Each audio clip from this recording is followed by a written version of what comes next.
want you to know right now that Bill Maher is not only not changing, but he is still very, very much a Karen. Gotta be on the page that he's worse than Joe Biden and very different than Joe Biden. Come on, Doc. Look, it's not politics that determine the outcome of society. It's culture. I don't care about politics.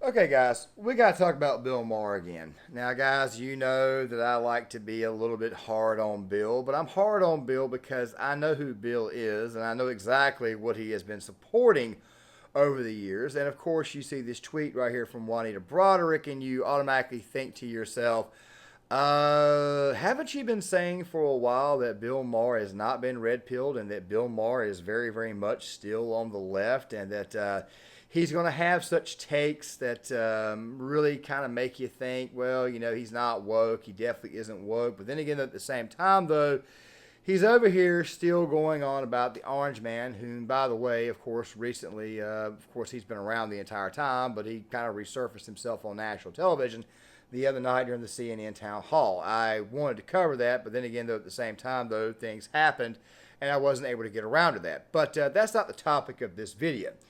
Bill Maher is still very, very much a Karen, and he even came off as a Karen in this interview. Now, guys, Dr. Phil McGraw has always struck me as somebody who's probably just, he strikes as the kind of guy that just wants to be left alone, not be lectured, not be told what to think, not be told what to do. And even though I may have some things I disagree with him, I've always liked Dr. Phil. I've always thought Dr. Phil was let's just say a voice and a person that quite frankly was needed because of the amount of things that he sees every day.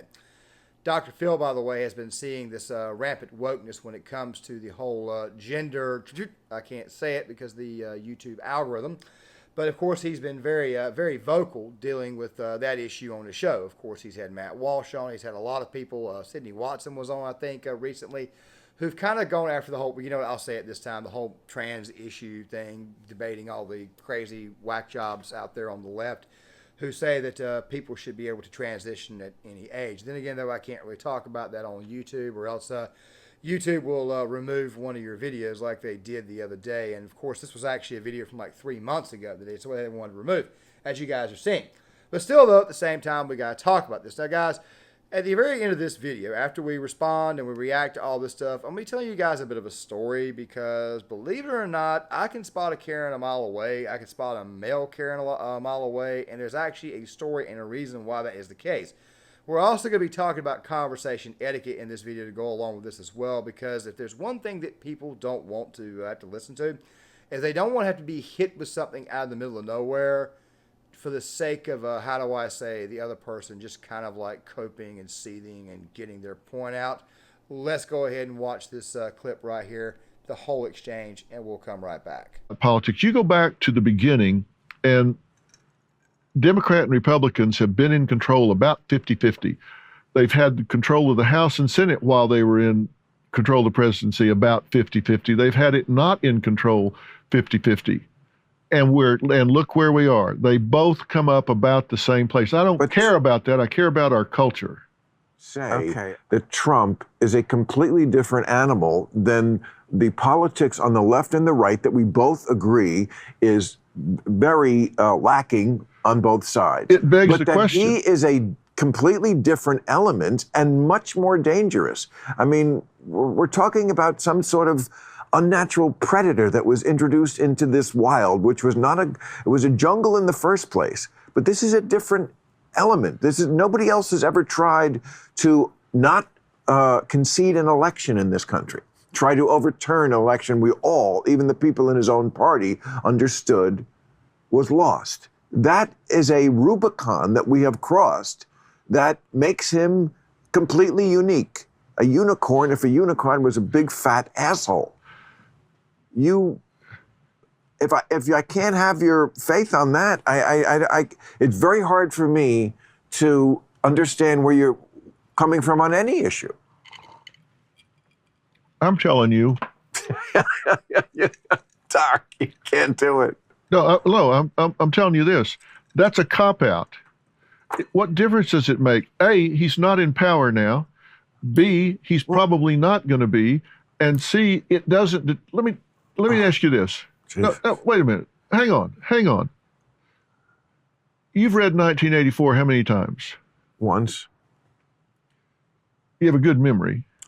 I mean, it was like college time, but I loved it, and I certainly remember the gist, the Ministry of Truth. Yeah, and Oceana. Yes. The government came in. They said, we're going to tell you what words you can use. We're going to tell you what words you can't use. Yes. And if you don't do it right, we're going to unperson you. I'm all over You remember that. all that? I know. And by the Okay. way, the Biden administration actually tried to have this year a Ministry of Truth. They almost called it. It was very close to it. I can't remember the name. It was close. It was close, and it was exactly what that is. I agree. But even beyond that, let me tell you this. But you think that's a bigger problem than Donald Trump? No, I don't. Oh, because great. I don't think politics are the big problem. What I'm telling you is this. That's happening again, but it's not the government doing it. We're doing it to each other. This cancel culture bullshit, we're doing what 1984 had Oceana, the government, doing. We're Yes. doing to each other. I understand. I couldn't agree more. It's the culture that's the problem let me here. tell you- You're wanting to say, let's pick somebody and throw them against the wall, whether it's Biden or Trump or Bush or whoever. That doesn't matter. Don't recall the Trump administration trying to implement a Ministry of Truth. I do recall the Biden administration doing it. As a matter of fact, I did a couple of videos on it. You know, the whole Nina Jankowicz lady, whatnot. The one who liked to do the whole, I'm not even going to mention it because it's just too irritating to talk about. But here's the deal. They tried to establish that, which, by the way, looked a lot like 1984. I said that would fail because the Biden administration, for the most part, was full of flunkies. You guys see that with the transportation secretary. You had shortages and you've had all this other nonsense. Apparently now Southwest Airlines, they're about to go on strike here soon. The thing is this right here. This administration has been full of nothing but absolute failures, nothing but absolute flunkies. When Trump left office, the economy was recovering. The Biden administration loves to claim that they've created a lot of jobs, when in reality, about 2/3 of the jobs that they claim they created are just simply people who went back to work. And there's a whole nother subsection of jobs. When you actually break down the numbers, you can actually see that people are just getting second jobs because they got to make ends meet and they got to cover for their loss, especially when it gets to the whole topic of inflation and the price of gas going through the roof. People know the reality of the situation, and not to mention the border stuff, which, by the way, will be the topic of video number 2, because those people in Chicago who I was talking about last week, they're a little bit pissed off about what's going on.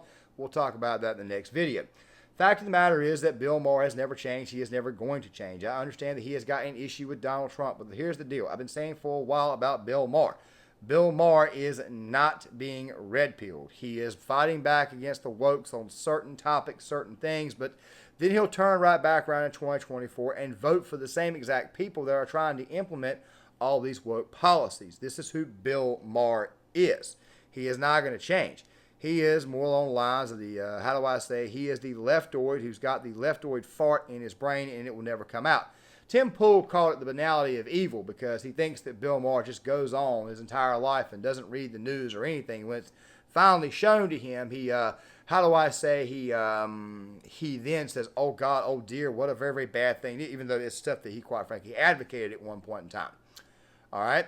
It's not the banality of evil, and I know it's not the banality of evil because Bill Maher has been approached with this type of stuff. He was even approached with it, and he was even given the information by Winston Sears. I did a video on this. I'll try to link it in the description box for you guys.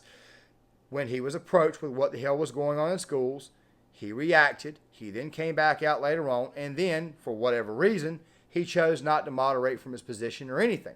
He continues to blame the previous administration for everything that the current administration is doing. Bill Maher is the common law, what we call partisan. That is what the hell he is. Now, you probably thought to yourself, you're going to be spending a lot of time talking about Dr. Phil. Well, I'm going to be speaking about Dr. Phil right now. I know it took me a while to get here, but I needed to kind of set this entire thing up. Dr. Phil has always struck me as the type of person that, quite frankly, doesn't really care about politics itself. Him saying he didn't care about politics now, he's not lying. I don't think he ever has cared about politics. I think he cares about the culture because on his show, and probably throughout his entire life, being someone who's been in the field of psychology, he's been seeing a lot of things that, quite frankly, makes him question society and question culture. Now, culture and politics, they are, for the most part, kind of linked. Typically, the culture is a result of the politics of the day, or the politics of the day is a result of the culture. You guys can take a guess on either one. Don't worry, we'll probably do a bigger project on that at a later date. We'll ask that question. The thing is this right here. Dr. Phil strikes me the type of person that really and truly does not care, and he may have even been briefed and told ahead of time that this type of crap, this type of stuff would come up in conversation. Phil, on the other hand, looked to me like he was maybe a little bit caught off guard. Maybe I need to go rewatch it for like the fifth or sixth time. But Dr. Phil knows what he's dealing with. Bill Maher, let's go back to Maher just for a very, very quick second.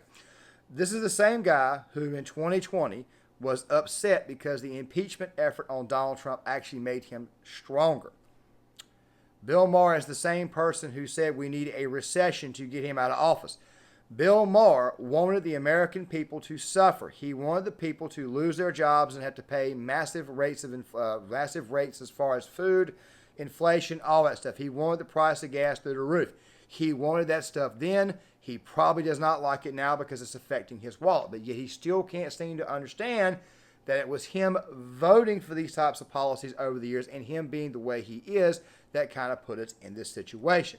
Bill Maher is not your friend. Every now and again, Bill Maher will come out and he will attack the wokes. And of course, I will bring up the fact that he attacked the wokes. But I always tell you guys every time when it comes to the topic of Bill Maher, he ain't changing. He's going to continue to vote for the same nonsense. He's going to continue to waller around in it, brainless, mindless, and not knowing why the hell things are the way they are, when in reality they're the way they are because he kind of helped make it that way. Oh no, it's not the banality of evil. It's something completely different. It's just a good old-fashioned having a fart in your brain.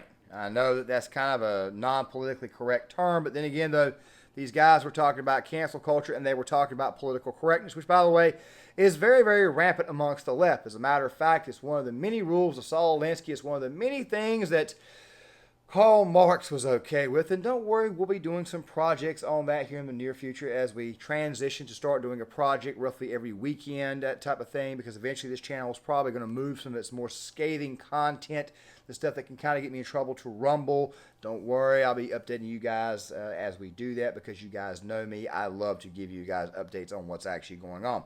Fact of the matter is that Bill Maher is not going to change, okay? And here's the thing that we also need to discuss, because when I saw this entire thing, my first thought was not so much what Bill said. It was the fact in which, the way he said it. I mean, Bill, not Phil. The way Bill actually said this. Guys, let me ask you a question. Have you ever gone somewhere and had a conversation with somebody, or somebody that you meet, or somebody that you know, and then all of a sudden they bring up the fact that, well, you voted for Barack Obama, or, man, don't you admit, man, this guy's horrible. And same thing with Trump, because I had to deal with it too. And don't worry, I'll tell you guys the story here in a second. You typically don't go to politics right off the bat. And I understand that this podcast had probably been going on for a while, but still, though, you don't want to just hit somebody with that out of the middle of nowhere. You typically tend to want to let something kind of build up. Dr. Phil actually had probably the most based answers I've heard in a while to Bill. Then again, though, with Bill Maher, you've got to kind of go on the attack for him, because Bill Maher, whether he knows it or not, he likes to use Saul Alinsky tactics. What Bill Maher will do is he will actually, by the way, this is Rule 13 in Rules for Radicals. What Bill Maher will do is he will try to ridicule you, knowing that you don't like ridicule. Now, if you're someone like, say, who's very skilled, like, say, Ben Shapiro, which, by the way, I've got my issues with him, but I got to give the man credit for the way he debates. And a lot more people have kind of figured Bill out, that you can kind of take it and throw it back in their faces. This is what they like to do. They love to ridicule you. They love to try to shame you. They love to try to make you feel bad. Dr. Phil, by the way, did not go along with it. He just simply said he's probably not going to be in power, and he's not in power now, so why the hell are you complaining? Like I said before, all this stuff that Bill Maher is complaining about that the left is doing is from the person he voted for. He's complaining about. He's coping with the policies that he voted for. And one more thing, too, about 1984, and don't worry, we'll get to talking about etiquette here in a second. I know I've kind of gone off the rails. Don't you think somebody like Bill Maher, who's all about free speech and whatnot, would have actually remembered 1984, the Ministry of Truth, and the fact that they used to have people to force them to scream at the screens with the propaganda and all that stuff? Don't you think he might remember that? Just want you guys to keep that in mind. Anytime somebody thinks that Bill Maher is beginning to change, he's beginning to get red pilled, he's beginning to become conservative, He's not freaking becoming conservative. He's the same freaking crap Libby always has been. He's just dealing with the wokes. That's all it is. Now, about etiquette. You don't just start these conversations. You don't just start these conversations out like that. You don't just browbeat somebody. I understand Bill was trying to be playful, but as you will see in this next segment, I do have a story about this because, believe it or not, I was actually a Karen at one time. Yeah, I was. I was actually a male Karen, a lot like Bill Maher was in this segment. So here's my story from becoming a Karen to a Chad to Claymore, which, by the way, my real name is Paul, as I've told most of you guys. Here's my story. Back in 2007, I got out of the Marines, and I went to work, a few jobs, all that stuff there, and I eventually decided to go to school in 2009. I went to school, went to college, community college. Didn't last very long. I was actually a high school dropout, believe it or not. And, I failed out, and then about a year or so later, I chose to go back to school, brand new GPA, and the 2012 election was going on, and I was I was getting into politics, and I was kind of talking to people who didn't want to talk about politics. It just kept coming up, and I was being a bit of a Karen. I was talking about how bad Obama was and how we needed to vote for the Republican nominee or whatnot. I didn't properly vet the Republican nominees, okay? I just didn't. Even though the person who was running in 2012 that fit my actual more personality was Newt Gingrich, and Rick Santorum was a close second, we got stuck with Romney. So it had to be we had to vote for Romney to get Obama out, and I was being a Karen. And I carried that shtick for about a year, and then sometime in 2014, 15, I was kind of like, just kind of disengaged. Then 2016 came around, and I actually went through a Karen spell again. I was actually anti-Trump for most of the year until finally, after watching a few documentaries, and of course there were the Stefan Molyneux videos, which were very, very well sourced. Stefan Molyneux got removed. Some people thought he cooked, I don't know. But the sources, the videos were very, very well sourced. And, I began to start seeing some things about myself, and maybe you might want to chill out with your rhetoric. Maybe you might want to relax. I know it sounds like a hypocrite, something hypocritical because I'm here on YouTube, but then again, though, sue me. Here's the deal. I just kind of sat back and voted, and of course Trump, he won, and I went about a year or so not really thinking about politics, and I was seeing these people acting up, and I had a feeling this was going to happen because the thing about 2012 was that I noticed that a lot of the people who were voting for Obama were just spouting out the same. We just spouting everything Obama said, they spouted out. It's almost as if to say they were under some form of mind control. And then I got to think to myself, maybe I was under mind control too against Obama, So therefore, I was a male Karen, and then I stopped being a male Karen, and then I took a trip down south. I stayed with somebody. And the minute I got the plane, it was deplorable. Then it was sitting down at a restaurant. Trump, Trump, Trump, Trump, Trump, Trump, you, Trump, Trump, Trump voters uneducated. It was like that for a whole week. Whole week it was like that. Whole fucking week it was like that. And then I realized something. And by the way, I was never this hard. I was never this hard on people. I would just say, man, this guy sucks. Man, let me get this guy out of office. I was more along the lines of that there. But this right here was actual literal persecution, I thought. I wouldn't even fight back. I'd be like, yeah, whatever. I'm trying to enjoy the sun, It's Florida, you're on the beach. You got beautiful women, got girls and, all that stuff there. Try not to get too much in detail because I know there's about 8% of women who watch the channel. And quite frankly, I love your subscription. And I love you ladies, but I'm really not trying to upset them. But I'm pretty sure you guys know what I mean. I'm a single man, I'm still in my prime, all that stuff there. And they got beautiful women. And the last damn thing I want to talk about is motherfucking Donald Trump. All right. So I kind of felt like, maybe I was kind of getting what the hell was being given back to me, except in a much, much different way. It was a struggle session is what it was. The thing about struggle sessions is they don't work on me because I got a very, very thick head, and sometimes some messages don't go through. I'm pretty sure you guys see it on this channel, especially those of you who stuck with me, and you've stuck with me even through the bad moments. You guys will see that. The fact of the matter is this right here. Some people evolve from being a Karen, and then you've got those who don't evolve. They just simply complain, and they get a lot worse. It's almost like they go from being a dickhead to an asshole. I hate to say it that way. And don't worry, I'll explain that in a video because obviously a short is going to be needed to be given out. It's probably going to be kind of funny, but then again, it might also get removed from YouTube. Fact of the matter is that Bill Maher has not changed. He's never going to change, okay? That's just who he is. He's still got that fart in his brain over Trump. You know, if Trump gets elected in 2024, he's going to bitch and bellyache and rail against Donald Trump. And if Biden or Harris gets elected in 2024, he'll just be out there, not even a year later, complaining about how much worse it's gotten. And then in 2028, he'll just vote Democrat again. And then he'll complain about how much worse it's gotten. That's who Bill Maher is. He is just simply someone who is coping with the policies that, quite frankly, he has been pushing and he's been supporting for years. And it's blown up in his face, and he doesn't know what the hell to do about it. Guys, John Claymore here. If you guys like this content, please hit the like button, subscribe, share the video, sign off in the comment section. Thank you guys for subscribing. Thank you guys for getting me to 1,000 subscribers. There'll be a bigger video on that. I just want to make sure I can get beyond the threshold to where YouTube can't take a bot away, and therefore I make 1,000 subscriber video, and all of a sudden the day after it comes out, it's suddenly 909. I'm pretty sure you guys understand what I'm saying. Please also hit the notifications bell too, so that way you guys can know when my videos come out.